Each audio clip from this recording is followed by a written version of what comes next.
y es: no somos solo mente, no somos solo emoción, no somos solo sentimiento. El cuerpo piensa más allá de las estructuras lógicas, tiene casi que un pensamiento innato, podríamos decirlo, o llamado pensamiento sensible. Y Stanislavski lo decía de una manera quizá muy intuitiva, porque no tenía los conocimientos que tenemos ahora de la biogenética para poderlo afirmar más contundentemente, pero él decía: el cuerpo tiene sus razones que la razón comprenderá posteriormente. Podríamos decir que el trabajo de exploración que implica el cuerpo es un trabajo de error y ensayo, en donde desde luego que pensamos en términos de que hacemos un prediseño, sabemos qué queremos, tenemos un deseo, unos planteamientos, pero el cuerpo tiene sus razones que cómo las leemos para ir construyendo, ¿no? Y eso es lo interesante en todas las maneras, en todas las expresiones que implican lo corporal, cómo le damos un espacio al azar. Fíjense que las matemáticas, dice este investigador Monod, las matemáticas tenían un enredo muy grande hasta que introdujeron el término del azar y el caos. Y Morán dice que el azar es esa cosa de la que todavía no tenemos explicaciones, pero que quizás en otro momento podremos explicar. Francis Bacon, no el filósofo sino el pintor, que pintaba a partir del accidente, un día fue entrevistado por una periodista muy famosa, crítica de arte de una revista, que le dijo: ¿usted me permitiría estar un día entero viéndolo trabajar en su estudio? Y entonces el estudio de él era un galpón totalmente desordenado, que tenía pinturas tiradas por el piso y lienzos y eso, y él llegaba y hacía así, y un manchón rojo iba a dar a un lienzo, y después cogía ¡tan! Y tiraba. Y entonces, después, con todos esos accidentes, él empezaba a prefigurar un material que estaba suscitado por una búsqueda personal. Entonces la periodista le dice: pero ¿y usted tanta fama y qué gracia tiene su pintura si cualquiera entonces lo puede hacer? Hasta un niño lo puede hacer, porque no es sino patear pintura y tirarlas al lienzo. Eso no es más que un juego del azar. Y él le dice: sí, pero es que mi azar no es su azar. Mi azar es la manera particular que yo tengo de ver y buscar las cosas a partir del accidente como una ruptura del orden lógico.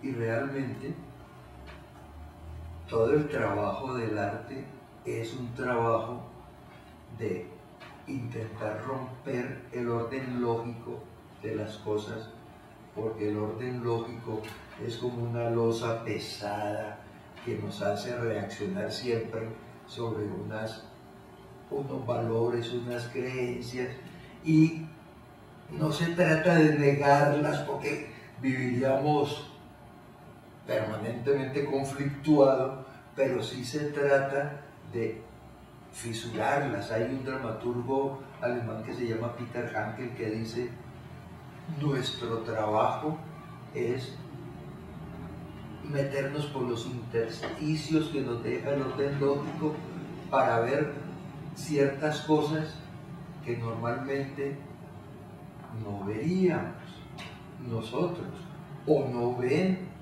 nuestros vecinos.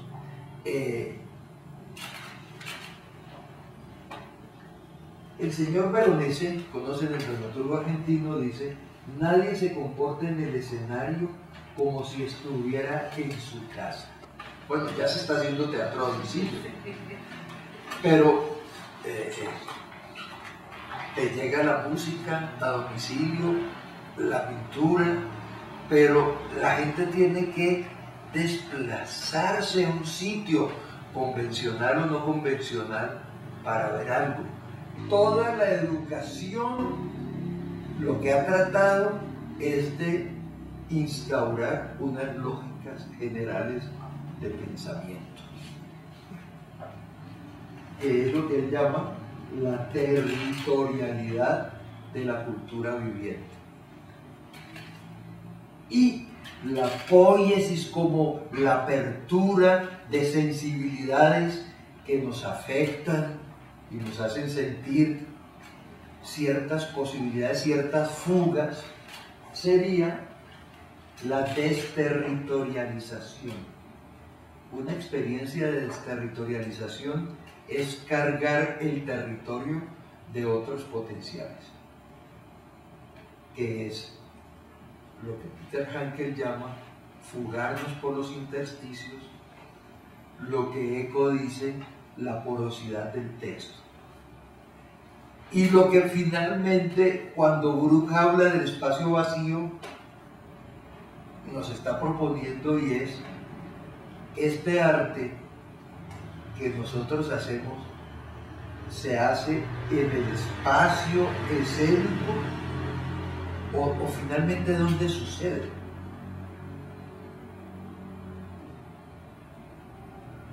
¿Y por qué el espacio vacío termina siendo tan potente? Porque sucede es en la percepción y en la estructura mental del espectador, del receptor. Nuestro cuerpo es una residencia de una memoria que ni nosotros mismos sabemos que tenemos. Y eso es lo paradójico. Juan Monsalve, quizás lo conozcan, el director bogotano de teatro, que ha pasado por tantas cosas, hasta por el teatro hindú, pero que siempre ha estado muy en la búsqueda del teatro corporal. Refiriéndose a Grotowski, dice: Grotowski habló de la memoria del cuerpo como una facultad del bios, en consonancia con los revolucionarios descubrimientos de la genética sobre el sistema de transmisión de la memoria por el ADN, el genoma humano. ¿Cómo les parece que lo que ha quedado claro es que, ya lo había dicho Jung, pero no se podía demostrar fehacientemente, ya los chinos lo sabían, pero no se podía demostrar, y como nosotros somos morbosos y perversos y nos encanta la demostración, si no es cierto, ¿no? Ya los chamanes lo sabían, pero ya la ciencia, por fortuna, no lo ha demostrado. Y es que cada uno de nosotros trae impresa la memoria de la humanidad entera. Cada uno de nosotros trae un libro de... Bueno, parece que no somos tan viejos, no tenemos más que 200.000 años, no, ni siquiera podemos hablar de millones, somos una cultura muy joven, pero en ese sentido Grotowski plantea la necesidad del actor de recuperar su memoria reptil, primera memoria de su existencia antidiluviana que se conserva en la columna vertebral, la serpiente erecta del cuerpo humano. ¿Qué hace el viaje? Pero también ¿qué hace el yoga? Pero también ¿qué hace el teatro cuando trata de conectar el mundo del imaginario, el mundo del sueño? Ustedes no han tenido sueños que dicen, pero esto no me ha pasado a mí en esta vida, y sin embargo, ¿por qué lo sueño? o qué es el déjà vu. Cuando decimos esto ya lo vivimos, sino simplemente algo que nos conecta a una realidad que no está en la lógica cronológica, sin embargo está en la experiencia que tenemos del tiempo. Y fíjense que con esto vuelvo a la pregunta inicial. Cuando hacemos teatro, ¿estamos haciendo un arte del espacio o estamos haciendo un arte del tiempo? Si fuera un arte del espacio, solamente sería un arte que sucedería en el escenario o en el espacio no convencional. Pero fíjense que la pregunta ya es capciosa porque desde luego no podemos separar el tiempo del espacio, pero desde luego que hay un énfasis que recientemente ha ido adquiriendo mucho más valor, y es el arte escénico. Es un arte discursivo, no porque haga un discurso, sino porque discurre. Es decir, es un arte que trabaja es con una fracción del tiempo y que logra movilizar en el espectador esa memoria reptil antidiluviana, porque logra despertar sensaciones, asociaciones, relaciones que quizás ese espectador nunca se ha detenido a pensar, porque está inscrito en su orden lógico, y nosotros somos subversivos no porque subvirtamos la política para tomarnos el poder, ya pasamos por ese sueño y ya fracasamos en ese sueño, sino porque subvertimos las estructuras del orden lógico y somos incitadores de otros potenciales de la memoria reptil que está inscrita en nosotros, de la memoria reptil que está inscrita en los otros, pero que yace allí olvidada. Porque finalmente, ¿cuál es la calidad del tiempo que ofrecemos cuando hacemos una experiencia escénica? Es un tiempo excepcional. El tiempo cotidiano es un tiempo rutinario, ¿sí? Fíjense que es tan rutinario que en la cárcel el mayor castigo para un prisionero es meterlo al calabozo, porque cuando uno está solo con uno y no sabe qué carajos hacer con el tiempo de uno en uno, es un castigo soportarse a sí mismo.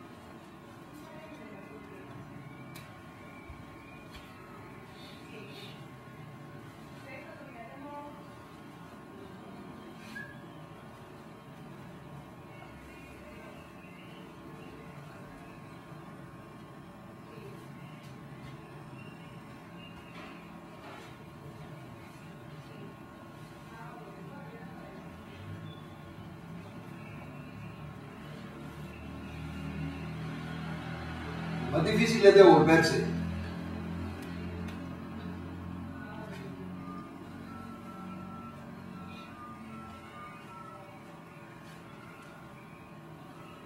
Al devolverme trabajo el contraimpulso.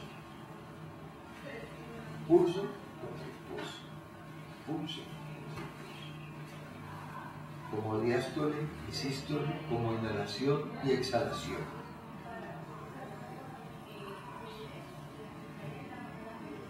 Y voy incorporando el ritmo de la respiración en el movimiento.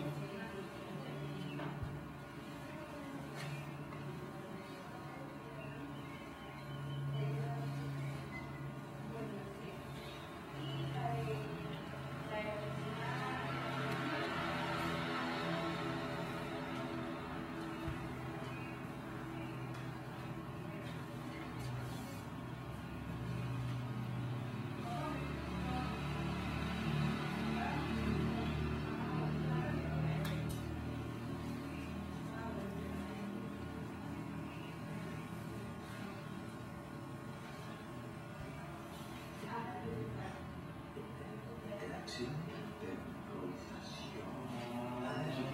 Yo sí quiero resultar, pero sí, que se va.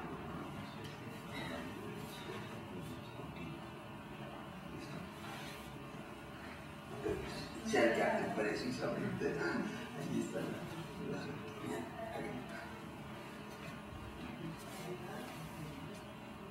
contigo. No espero uno para otro, sino todo va contigo hasta que logren, hasta que logran integrarse con el mecanismo.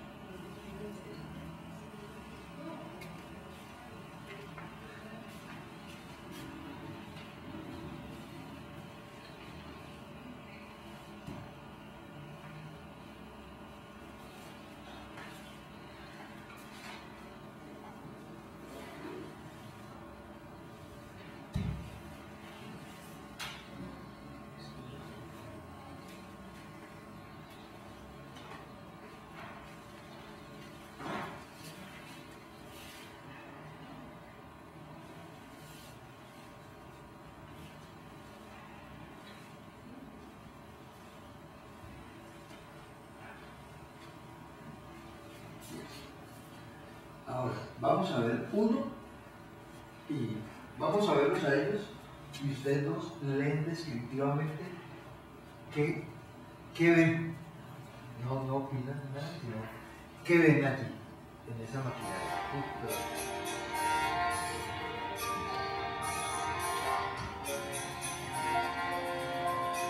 Bien.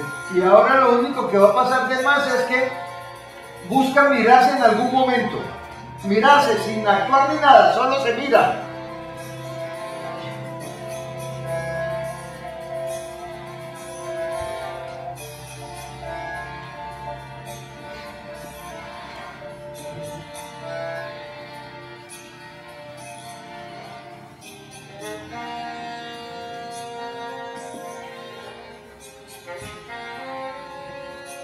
Donde estén hace una pausa. Pausa. 1, 2, 3, 4 y sigue.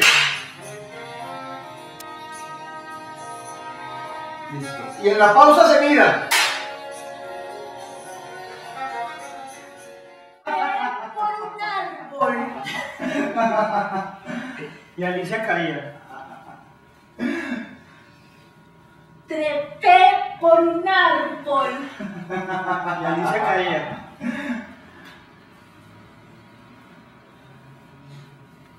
Vamos a hacer una en cámara súper rápida. Trepé por un árbol. Y Alicia caía. Trepé por un árbol. Y Alicia caía. Y ahora en cámara súper lenta. Trepé por un árbol. Y Alicia caía. Bien, y ahora solamente es vos estás aquí, vos estás un poco más lejos y lo tuyo estás de frente a ellos dos. Bien, estamos así, ya. Trepé por un árbol. Y Alicia caía. Trepé por un Y árbol. Alicia caía. Bien, ¿alguien los quiere publicar en el espacio? Y Alicia caía. ¿Quiere? Busquen una manera de ubicarlo distinta. Trepé por un árbol. Y Alicia caía.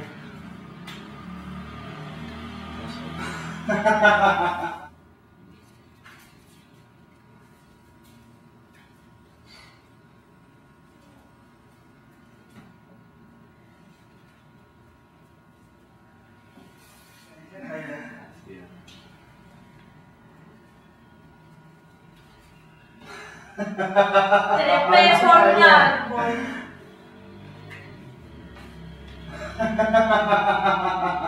Y Alicia caía. Trepé por un árbol. Y Alicia caía.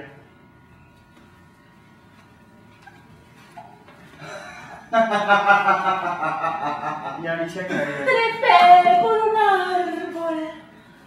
Veo, vos te vas a hacer aquí, de frente, vos y vos vas a hacer lo mismo pero sentada.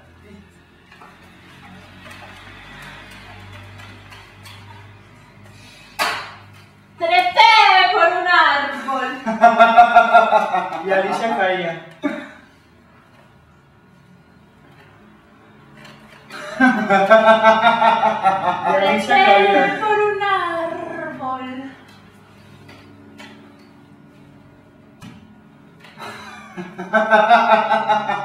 Y Alicia caía. Bien, ahora, simplemente vos le vas a decir como un secreto eso, mirándola fijamente a los ojos. De aquí, ¿no? Sí, desde aquí. No es lo mismo, haces lo mismo, pero cuando sí se dice ella lentamente, como una revelación, le vas a decir a ella a los ojos. ¿Sí? Y vos vas a cantar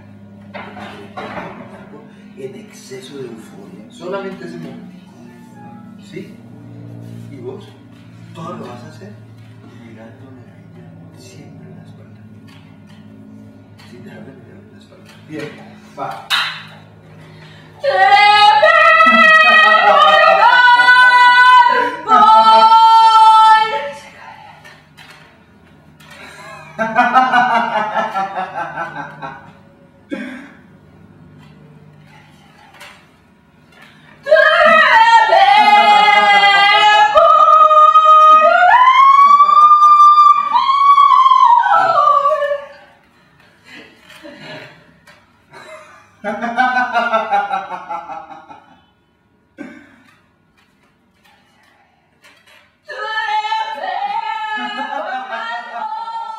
Bien, y ahora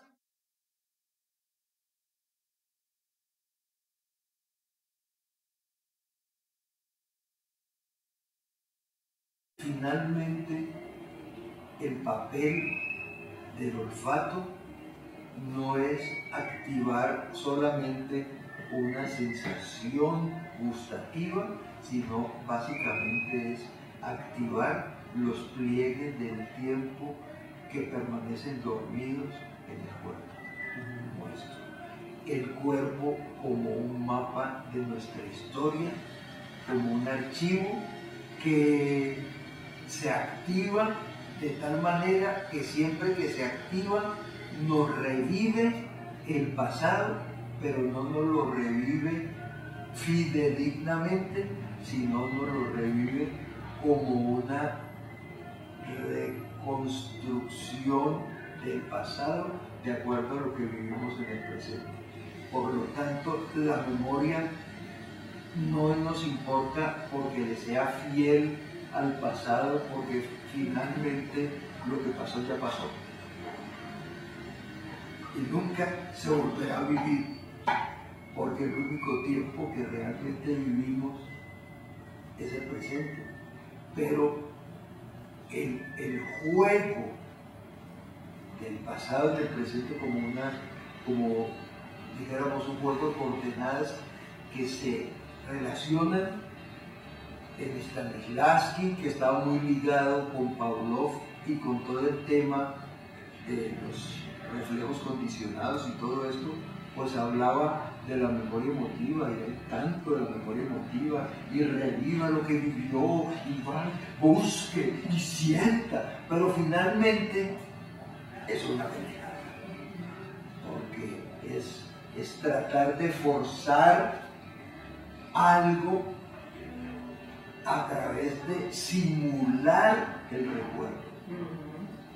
Y tiene la perversa intención de volver al recuerdo, pero tiene el problema que el mismo Stanislavski descubrió al final de su vida, había planteado de otra manera, pero lo que nos dice es: también cada uno de nosotros trae inscrita la historia de la humanidad. Y a eso es a lo que Jung llamó los arquetipos. Es decir, nosotros tenemos una relación con nuestra madre que nos parió. Es una relación directa, personal, cada uno la tiene de la manera que lo ha vivido, es afectiva, no pasa por la razón, podemos analizarla, pero hay una relación que es un cordón umbilical. Nos cortan uno, pero el otro sigue permanente durante toda la vida. Es el que hace que busquemos en las mujeres a la madre que ya no tenemos, etcétera, etcétera, todos esos mitos que sabemos que hay ahí. Pero Grotowski lo plantea de esta manera: si eso es cierto, ¿cómo podemos activar la memoria antidiluviana, la memoria rectil que reside en la estructura ósea del cerebro, de la columna vertebral hasta el cerebro, en donde están pliegues de los recuerdos arquetípicos? Entonces les decía, hay la relación directa con la madre de cada uno, pero hay un arquetipo de madre inscrito en cada uno de nosotros, que es el arquetipo, por eso se llama un arquetipo, que es el arquetipo de la dimensión humana de la maternidad. Y si queremos replantearnos unas relaciones de habitabilidad, tenemos que replantearnos no conceptos inmediatos, sino esos arquetipos, porque cuando queremos transformarnos, terminamos transformándose el arquetipo. Entonces fíjense este otro lado, aquí viene lo que es, ahora miren este otro lado. Sin embargo, el concepto de memoria en el arte tiende hacia otra dimensión y no pocas veces se empalma con las revelaciones de la neurobiología. ¿Acaso porque el teatro, la novela, el poema y la investigación neurológica trabajan con la percepción de los... Allí puse pues los 5 sentidos, pero realmente no son 5, ¿no? Se dice que son 9. Porque, por ejemplo, cuando usted está con los ojos cerrados, sabe que está de pie, sabe que está acostado, sabe en qué sitio estaba cuando cerró los ojos, ¿sí o no? Bueno, pues eso es un sentido que se llama la propiocepción, que es cómo yo me percibo sensorialmente a mí mismo, ¿sí? Entonces, pero este tema de los sentidos es cómo aún la estructura mental y el orden lógico y la construcción del discurso en cada uno está muy mediada por cómo percibe el mundo que vive y cómo se percibe él mismo en ese mundo que vive y cómo se relaciona perceptivamente con nosotros. Sin embargo, ¿qué tanto trabajamos como actores, como actrices, como artistas del cuerpo, la dimensión perceptiva de lo sensorial? ¿Y qué tanto sabemos de esto y cómo podemos, a través de un laboratorio o muchas formas, trabajar sobre esto y los estímulos que esto puede generar? Y uno podría decir que la construcción de la significación es el resultado final y no el principio. Se empieza por otras cosas que estimulan formas expresivas y al final uno construye significación, ¿no? Que es un poco lo que Stanislavski decía de el cuerpo tiene sus razones que la razón descubrirá después. Es decir, el cuerpo habla. ¿No es cierto? Y luego la razón comprende. Y eso es un diálogo permanente en doble, triple, cuádruple sentido dimensional. Es decir, pasamos de la construcción unidireccional, que era lo que Marcuse llamaba el hombre unidimensional, que es el que siempre va condicionado, a un trabajo multidimensional en donde una cosa retroalimenta a la otra. ¿Sí? Morín dice, o Morán, ¿qué es el azar? Es aquel aspecto que para nosotros es inexplicable y accidental porque todavía no sabemos sus causas y sus consecuencias, ¿no? Entonces, cuando usamos el elemento del azar como algo que interviene en material de una manera no pensada, sino simplemente, ayer usábamos la intuición y era, y si usted se desplaza acá y alguien decía, no, yo quisiera que estuviera allí, ¿qué pasaría? Y si los tres, por ejemplo, en un ejercicio, los tres estaban en esta línea, pero este estaba con la mirada en un sitio, este estaba con un ritmo y este estaba con una ambigüedad, y se juntaban los tres materiales haciéndolo al mismo tiempo, los tres dispositivos, se leía de una manera, y si se cambiaban se leía de otra. Y todo surgió simplemente de un enunciado inicial. Ustedes recuerdan esta mañana, necesariamente, la premisa es, necesariamente usted anoche durmió en algún sitio. ¿Durmió en algún sitio? No nos interesa en qué sitio, no estamos hablando de eso, pero necesariamente. Luego quiere decir que si está aquí, necesariamente tuvo que abrir una puerta. ¿No es cierto? Entonces detengámonos en la reconstrucción del hecho de la puerta que abrió. Simplemente.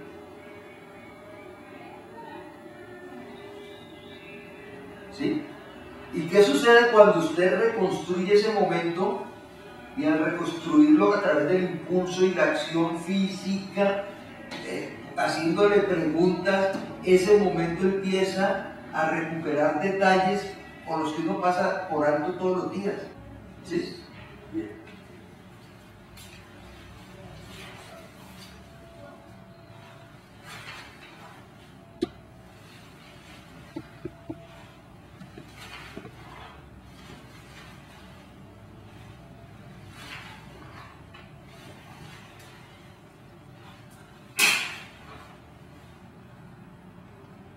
Se mira.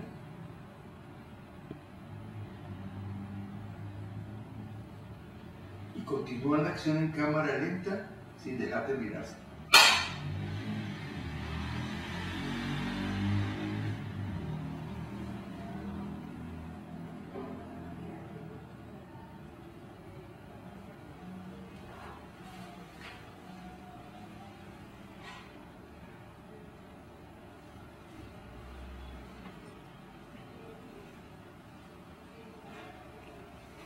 Y vuelven a la acción inicial.